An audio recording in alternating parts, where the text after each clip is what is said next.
നമുക്കെല്ലാവർക്കും ഇഷ്ടപ്പെട്ട ഒരു ചെടിയാണ് ടൊറേനിയ ചെടികൾ. നമ്മുടെ വീട്ടുമുറ്റത്തും വീട്ടുപറമ്പിലൊക്കെ നിറയെ പൂക്കളുണ്ടാവുന്ന ടൊറേനിയ ചെടികൾ ആർക്കാണ് ഇഷ്ടമില്ലാത്തത്? അപ്പോൾ ടൊറേനിയ ചെടികൾ വളർത്തുമ്പോൾ പല കാര്യങ്ങളും പലരും ശ്രദ്ധിക്കാറുണ്ടെങ്കിലും ഒരു കാര്യം ശ്രദ്ധിക്കാതെ പോലും നമുക്ക് ഈ ചെടികൾ വളരെ എളുപ്പത്തിൽ വളർത്താൻ പറ്റും. ടൊറേനിയ ചെടികളെ കുറിച്ച് ഇതൊന്നുമല്ല പറയാനുള്ളത്, ടൊറേനിയ ചെടികളുടെ വൈവിധ്യത്തെക്കുറിച്ചാണ്. നിറയെ പൂക്കളുണ്ടാവുന്ന ടൊറേനിയ ചെടികൾ മഞ്ഞയും റോസും പിങ്കും വയലറ്റും നിറത്തിൽ നിരവധിയായ നിറങ്ങളിൽ നമുക്ക് ചുറ്റുപാടും കാണാൻ സാധിക്കും. എന്നാൽ ടൊറേനിയ ചെടികളിൽ നിങ്ങൾ അറിയാത്തൊരു രഹസ്യമുണ്ട്. ആ രഹസ്യമാണ് ഇന്നത്തെ വീഡിയോയിൽ ഞാൻ നിങ്ങൾക്ക് വിശദമാക്കി തരുന്നത്. ടൊറേനിയ ചെടികളിൽ നിങ്ങൾ ഒരു കളർ മാത്രമേ വീട്ടിലുള്ളെങ്കിൽ പോലും നിങ്ങൾക്ക് അതിൽ നിന്ന് ഒരുപാട് നിറങ്ങൾ ഉണ്ടാക്കിയെടുക്കാൻ സാധിക്കും. അപ്പം അതെങ്ങനെയെന്ന് പലരും ആശ്ചര്യപ്പെടുന്നുണ്ടായിരിക്കാം.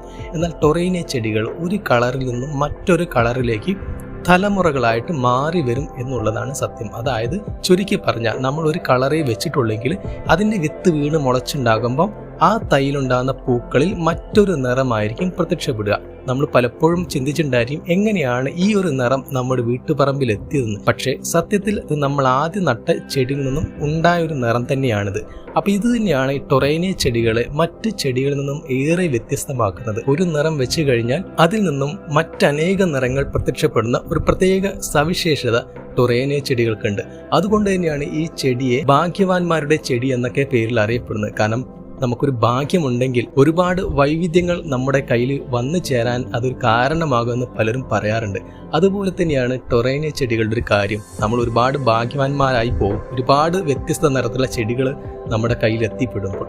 അതുപോലെ തന്നെയാണ് നമ്മുടെ വീട്ടുപറമ്പിലും വീട്ടുപടിക്കലും എന്ന് വേണ്ട നമ്മുടെ റോഡ് സൈഡിൽ പോലും നമ്മുടെ വീടിനോട് ചേർന്ന് ടൊറേനിയ ചെടികൾ നിറയെ പൂത്തുല്ലസിച്ച് നിൽക്കുന്ന കാണുമ്പോൾ തന്നെ എന്ത് സന്തോഷമാണ് നമുക്ക് മാത്രമല്ല നമ്മുടെ അയൽവക്കത്തുള്ളവർക്കും നാട്ടുകാർക്കൊക്കെ. കാരണം അത്രയും മനോഹരമായിട്ടുണ്ടാവുന്ന പൂവാണ് ടൊറേനിയ ചെടികൾ. അപ്പം അതിനിടയ്ക്ക് ഞാൻ ഒരു കാര്യം ചോദിക്കാൻ വിട്ടുപോയി. നിങ്ങളുടെ നാട്ടിൽ ഈ ചെടികൾക്ക് വിളിക്കുന്ന പേരെന്താണ്? പല ആളുകളും ഇതിനെ കാക്കപ്പൂവെന്നും അതുപോലെ തന്നെ വയലറ്റ് പൂക്കളെന്നൊക്കെ വിളിക്കാറുണ്ടെങ്കിലും ഇതിന്റെ ശരിയായ നാടൻ പേര് നിങ്ങൾക്ക് ആർക്കെങ്കിലും അറിയെങ്കിൽ അത് താഴെ നിന്ന് കമന്റ് ചെയ്യാം.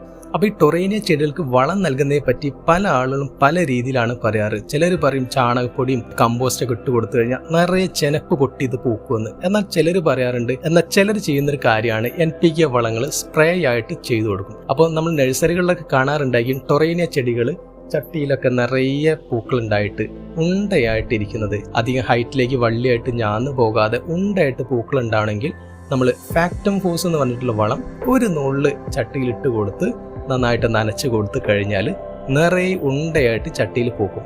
എന്നാൽ വള്ളിയായിട്ട് ഞാന്ന് തൂങ്ങി പൂക്കൾ ഉണ്ടാകുന്ന ഒരു കാര്യത്തിലും ടൊറേനിയ ചെടികൾ പിന്നിലല്ല.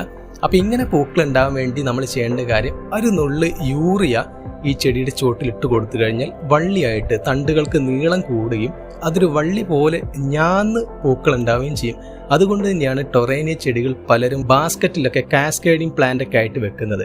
അതുപോലെ തന്നെ നമുക്ക് ഒരു ബുഷ് പ്ലാന്റ് പോലെ നമുക്ക് വളർത്താൻ പറ്റിയൊരു പ്ലാന്റ് കൂടിയാണ് ടൊറേനിയ ചെടികൾ. ബുഷ് എന്ന് പറയുമ്പോൾ വലിയ ഉയരത്തിൽ പോകുന്ന ബുഷായിട്ടൊന്നും ഇതിനെ കാണരുത്. ചെറിയ കുഞ്ഞു ബുഷായിട്ട് നമ്മുടെ വീടിനോട് ചേർന്നുള്ള വീട്ടിലേക്ക് വരുന്ന ഇടവഴിയുടെ രണ്ട് സൈഡിലൊക്കെ ആയിട്ട് നമുക്ക് ടൊറേനിയ ചെടികൾ വെക്കാം. ഒരു നിറത്തിലുള്ള ടൊറേനിയ വെച്ചാൽ പോലും അത് കാലക്രമേണ മിക്സഡ് കളറായിട്ട് പല വ്യത്യസ്ത പുതിയ നിറഭേദങ്ങളിലേക്ക് മാറുന്ന സ്വഭാവത്തിലേക്ക് നമ്മുടെ വീട്ടുമുറ്റത്തുള്ള ടൊറേനിയ ചെടികൾ മാറുകയും അത് നമ്മളെയും നമ്മുടെ വീട്ടിൽ വരുന്ന ആളുകളെയും ഒരുപോലെ കൗതുകപ്പെടുത്തുകയും ചെയ്യും. അപ്പോൾ നിങ്ങളുടെ വീട്ടിൽ ടൊറേനിയ ചെടികൾ ഉണ്ടെങ്കിൽ തീർച്ചയായിട്ടും നിങ്ങൾ അതിനെ വിളിക്കുന്ന പേര് താഴെ നിന്ന് കമന്റ് ചെയ്യാം. അടുത്ത വീഡിയോ നമുക്ക് വീണ്ടും പുതിയൊരു പൂവിന്റെ വിശേഷമായിട്ട് കാണാം.